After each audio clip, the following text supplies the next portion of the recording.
तो ये विष्णु प्रिया की स्टोरी हमने चर्चा की। इसी तरह एक और स्टोरी है, इसको बोलते हैं साल बेग का स्टोरी। एक जगन्नाथ जी के एक भक्त था, और उसका नाम था साल बेग। बहुत जगन्नाथ जी के बहुत प्रिय थे।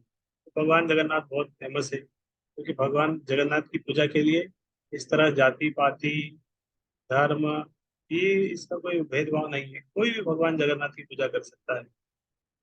भगवान सबके हैं, जगत के नाथ हैं। तो जगत में सब आ गए, सारे धर्म सारे लोग सारे देश सब इसमें आ जाते हैं। इसी तरह एक व्यक्ति था साल बेग। 17वीं शतक में उसका 17th सेंचुरी के अराउंड उसका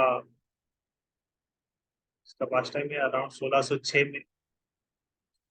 तो ये मोहम्मद, एक मुस्लिम शासक, उसका पुत्र था साल बेग।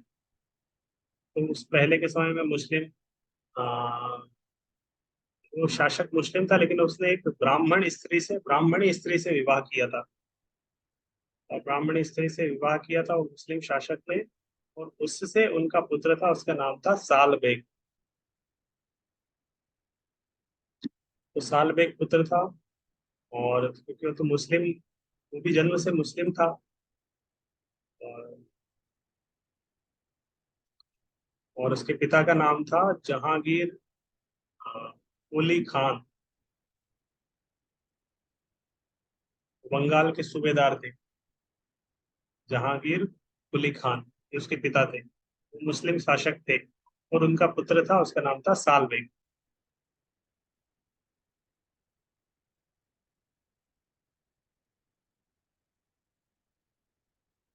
तो इस तरह ये साल बेग बचपन से ही, जब वो छोटा था उसके पिता की मृत्यु हो गई थी। और उसके बाद अपनी माँ के साथ ही ज्यादातर समय में रहा। और ये साल में बहुत सारे युद्ध वगैरह लड़ता था। पहले के समय राजाओं के बीच में युद्ध होता था, मुगल शासक ये सारे। तो इस तरह बहुत सारे वो युद्ध लड़ा। लेकिन एक युद्ध में साल में वो बहुत बुरी तरह से वो घायल हो गया था। बहुत सारे अस्त्र शस्त्र उसको लग गए थे, और बहुत बुरी तरह से जख्मी हो गया था। वो वापस आया था उसको शहर में, उसके शरीर को लेके आ गए। जख्मी हुआ है, बहुत बुरी तरह से जख्मी है। और वो बहुत दर्द में बहुत आ, चीख रहा था, चिल्ला रहा था, उससे वो सहन नहीं हो रहा था। तो जब इस तरह बहुत पीड़ा में था, उसके शरीर में बहुत पीड़ा थी, और इसकी माँ उसको देखने गई, उसकी माँ से मिलती थी। तो उसने अपनी माँ से एक बार बोला कि मैं बहुत सहन हूँ, मतलब मुझे उपाय बताओ, मैं इस शरीर के सहन शरीर की पीड़ा को सहन कर पाऊँ, इससे मुक्ति हो पाऊँ।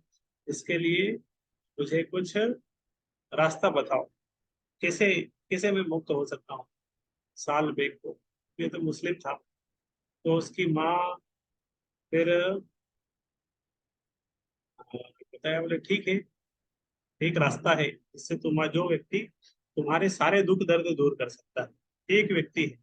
अगर तुम उसका आश्रय लोगे, उसका नाम लोगे, तुम्हारे शरीर में अभी जो जितनी भी पीड़ा है, एक शरीर में जितने घाव है, इनके कारण जो इतनी पीड़ा हो रही है, ये पीड़ा का दर्द कम हो जाएगा, और उसके नाम लेने से तुम्हें ज्यादा खुशी मिलेगी, आनंद मिलेगा। तो साल में एक बोला, बताओ कौन है, किसका नाम लेना है, इस तरह। तो क्योंकि उसकी माँ तो ब्राह्मणी थी, तो इसलिए उसने फिर उसको जगन्नाथ के बारे में बताया, भगवान जगन्नाथ का महिमा बताया, और किस तरह जगन्नाथ बहुत दयालु है अपने भक्तों के। और उनका नाम पुकारने के लिए बताया कि तुम उनको याद करो, उनका नाम लो, कृष्ण का नाम लो। तो कृष्ण, भगवान कृष्ण जगन्नाथ, इनके बारे में बताया। इस तरह भगवान का उसने बहुत नाम लिया, और धीरे धीरे उसकी पीड़ा ठीक हो गई। और फिर ये साल में, मतलब जिसका शरीर था वो फिर से ठीक हो गया, और उसके सारे दर्द वगैरह सब चले गए। तो इसके बाद वो बहुत भगवान का बहुत बड़ा भक्त बन गया। वो सब मुस्लिम वगैरह सब सब उसने छोड़ दिया। अब वो फिर से जगन्नाथपुरी गया, नीलाचल गया, और वहाँ नीलाचल गया, लेकिन क्योंकि वो मुस्लिम परिवार में जन्म हुआ था, तो इसी के कारण वो मंदिर के अंदर उसको दर्शन नहीं मिला, वो बाहर से ही तीन पावन जगन्नाथ के दर्शन कर लेता था। तो जगन्नाथपुरी में कुछ समय रहा, फिर से वो वृंदावन आ गया। वृंदावन में आया पैदल चलते चलते, और वृंदावन में बहुत समय रहा। और वृंदावन के बाद उसको फिर से इच्छा हुई, नहीं बोले जगन्नाथ जी के दर्शन करना है। तो जगन्नाथ के दर्शन करने के लिए फिर वो क्योंकि जगन्नाथ के दर्शन करना, अभी कैसे जगन्नाथ के दर्शन हो, तो जगन्नाथ के दर्शन करने के लिए ऐसे समय जाना पड़ेगा जब रथ यात्रा का समय, क्योंकि भगवान जगन्नाथ मंदिर के अंदर तो जाके दर्शन कर नहीं सकता है। जगन्नाथ जब मंदिर से बाहर आएंगे उस समय दर्शन कर सकते हैं। तो रथ यात्रा के समय उसने प्लान किया कि मैं रथ यात्रा के समय जगन्नाथ जी के दर्शन करूँ। रथ यात्रा के समय से पहले वो जगन्नाथपुरी जाने के लिए तैयारी कर दिया, वृंदावन से पुरी की तरफ चल पड़ गया। और इस तरह वो जा रहा था, रास्ते में था। और लेकिन जब वो रास्ते में था और जगन्नाथपुरी से पहुंचने वाला था, लेकिन उससे पहले वो रास्ते में बीमार हो गया। और रास्ते में बीमार हो गया, चल नहीं पा रहा है, रुकना पड़ा उसको। और ये जगन्नाथपुरी नहीं पहुंच पा रहा है, तो उधर जगन्नाथ जी का रथ यात्रा हो गया। जगन 8-9 दिन भी हो गए, फिर रिटर्न रथ यात्रा का समय हो गया। तब तक भी वो नहीं पहुंच पाया, वो बीमार है, जा नहीं पा रहा है। लेकिन वो बीमारी के कारण भी जगन्नाथ से बहुत हृदय से प्रार्थना कर रहा था, भगवान मैं आपका दर्शन करना चाहता हूँ, और आपका रिटर्न रथ यात्रा का समय भी चले जाएगा तो फिर मैं कर ही नहीं पाऊंगा 1 साल। तो भगवान से प्रार्थना कर रहे थे कि मैं बस आने वाला हूँ जगन्नाथपुरी, आप आप आप मेरा इंतजार करिएगा, इस तरह वो जगह भगवान से प्रार्थना कर रहा था। तो ये उड़िया में इस तरह बताते हैं कि जग बंधु है गोसाई, तुम श्री चरण बिनु अन्य गति नाही, सत 50 कोश दिग तू सुनहि, मोह जीव पैन नंदी घोष तिम राही। तो इस तरह भगवान से प्रार्थना कर रहा था कि मैं आपको देखने के लिए आ रहा हूँ, मैं आपका दर्शन करने चाहता हूँ। आप तो सबके मित्र है, और मैं आपके आश्रय में हूँ। बस कुछ कुछ समय और है, मैं रास्ते में हूँ, पहुंचने वाला है। अब वो ठीक हो गया, चल रहा है, लेकिन रिटर्न रथ यात्रा का समय भी आ गया है। हाँ, लेकिन वो पहुंचने वाला है, इसलिए वो भगवान से प्रार्थना कर रहे थे कि जब तक मैं नहीं आऊँ, आप आप मेरा इंतजार करिएगा, आप रथ को मत छोड़िएगा, रथ में रहिएगा, मैं आपका दर्शन करना चाहता हूँ। मैं जवान परिवार में हूँ, मैं आपके अंदर नहीं आ पाऊंगा, दर्शन नहीं कर पाऊंगा। तो भगवान से प्रार्थना कर रहे थे कि आप रथ के ऊपर रहिएगा, नंदी घोष के ऊपर रहिएगा। नंदी घोष भगवान जगन्नाथ के रथ का नाम। तो रिटर्न रथ यात्रा के दिन भगवान जगन्नाथ को गुंडीचा मंदिर से बाहर लेके आए। नंदी घोष रथ के ऊपर भगवान जगन्नाथ विराजमान हुए, और रथ को खींचने का सब प्रयास कर रहे थे, लेकिन रथ आगे बढ़ ही नहीं रहा था, रथ आगे बढ़ नहीं रहा था।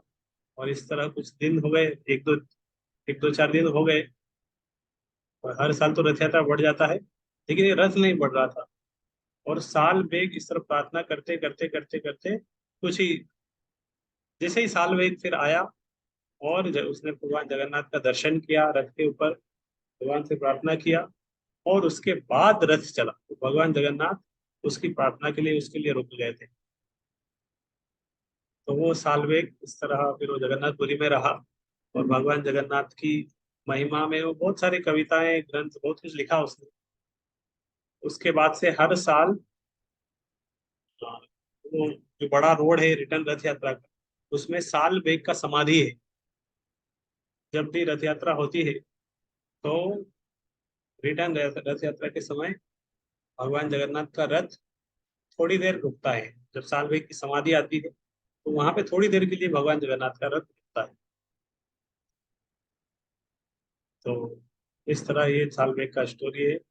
और साल बेग ने बहुत बाद में बहुत बड़े भगवान के भक्त हो गए थे। बहुत सारे 150 भगवान के सॉन्ग लिखे, संस्कृत में भी बहुत कुछ लिखा उन्होंने, बहुत सारे हिंदी बंगाली भजन लिखे। तो इस तरह ये साल बेग का स्टोरी बहुत फेमस है।